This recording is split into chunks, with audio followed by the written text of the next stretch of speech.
I haven't seen a lot of coverage on this program about the Piney Point disaster in Tampa Bay, where about 2,000 gallons, oh no, sorry, 2,000 tons of a lot of water, which was coated with phosphorus and all these other byproducts of fertilizer mining, was dumped into Tampa Bay to prevent it breaking the seawall of the gypsum stack it's in from destroying an area, like residents and schools and stuff.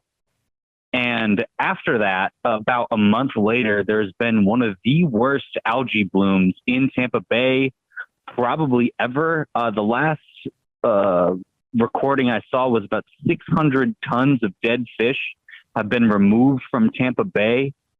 That, give or take, is basically every fish that was in Tampa Bay. The whole thing is spreading everywhere. And it basically ruins all the economy around there. The beaches, I wouldn't go to the beach at this time. It's nasty. My friend who lives in that area said one day he went outside and you could just smell dead fish 2 miles inland. Ugh. It was just horrible. Is this? Right? It was just horrible. Sorry, go ahead. I was just going to ask, is this parallel? Because I haven't heard of this, but I've heard of the red tide, I think, that is caused by sugar industry pollution. Is this just parallel to that? No, this created an even worse red tide. So red tide happens every now and again, once a year, every now and again. But this was basically an accelerated and empowered red tide using all that phosphate to just feed itself and grow at an exponential rate, like 2 to 3 months earlier than it usually comes out. So this one, I don't know if Tampa Bay is ever going to bounce back from this. Well, I'm seeing that this site is still open. Yes.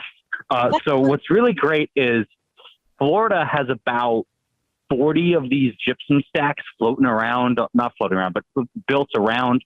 They're like giant mounds of dirt that they pour the byproduct from mining the fertilizer phosphate into, and they just have them sitting around places, deteriorating over the years. Hurricanes will come and scoop it all up and dump it all places, and they're just around Florida. There's like 9 in the county I work in.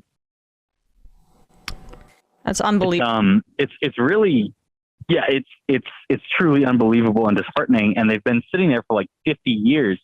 And when my like super Republican father had obviously heard about this disaster, he looked at me and was like, whose idea was this?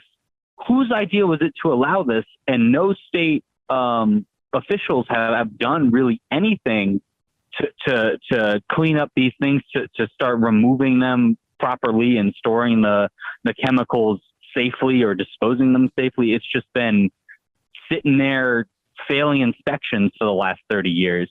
And it's not even DeSantis's fault because the inspections have been wrong for years.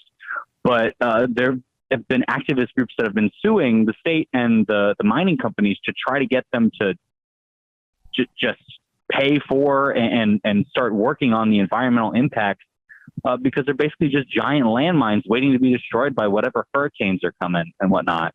And it's really disappointing to see. Yeah, I mean, I'm thinking about the long-term ramifications of an entire area's fish population being exterminated, and like, let alone the contamination that will linger. It's just the concept of an entire ecosystem basically being washed out. That's essentially all of them, as you're saying. Right. And Tampa Bay was an estuary, so it wasn't just saltwater or just freshwater. And now I don't even know what it's going to be after this. But that's what I wanted to bring to people's attention. Thank you for giving me a platform. You all have a great day. Thank you. Appreciate it. Thank you. I just want to shout out Red Tide Radio, Tomas Kennedy's and co.'s project. It's Florida-based. That's where I first heard about this Red Tide issue. So if people want more on that, Red Tide Radio. Folks, there's more of what you've just saw where that came from. That's if you hit the subscribe and like button. Thank you. Really, thank you.